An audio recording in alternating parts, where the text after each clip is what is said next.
this last collision, so it's referring to a collision. I think this is a case of it's one of those paragraphs where they're starting off with a received idea.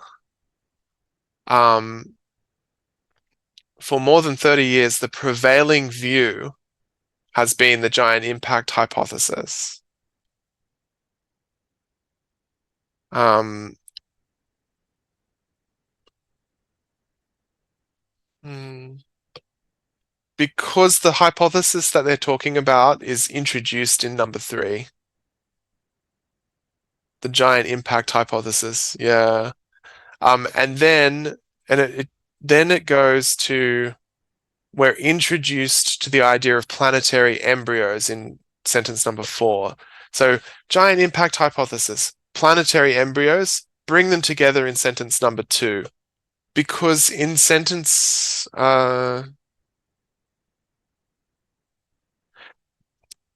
for more than 30 years, the prevailing view, that is a more general starting point for a paragraph, I think. It's setting up, this is the idea we want to engage with or debate or dispute. Number 3 is setting up a prevailing view, whereas number 4 is kind of giving us some factual information. It's like adding some definition. So if sentence 3 weren't there, number 4 could work.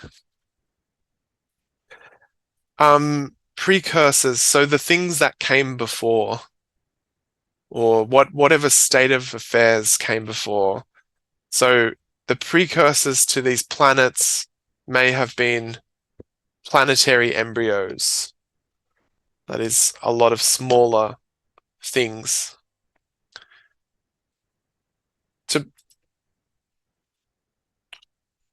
Yeah, they call them planetary embryos, but they're imagining that they're smaller bodies that form part of um the process of planets being created.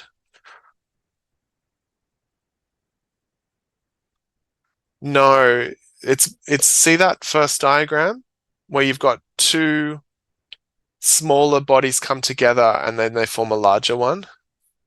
Yeah. So both of those are embryos. They're not full planets. They're kind of coming together to form the planets that we now have. Hmm. This number 2 makes the most sense at a glance, but then you realize that the idea of planetary embryos is also used in sentence 2, and that has been introduced in sentence 4. So logically, we need sentence 3 and sentence 4 to both already be part of the paragraph before we can get to sentence 2. So I agree. If it was just about given information and new information, that pattern, then sentence 2 looks like it makes the most sense. But then we get to the end of sentence 2 and they mention planetary embryos. So it's like they're saying, here is idea 1, here's idea 2, and then in sentence 2, idea 1 and 2 are brought together. What they're saying is that we've got like two objects that are slightly smaller than the Earth. They crash together and form one, which is the Earth. But when they do that, they throw off something that becomes the moon. Yeah. So it's the giant impact hypothesis, is that's how the moon came about. See the end of sentence 2, it mentions planetary embryos as though they've already been introduced. So we need the information in sentence 4. Yeah.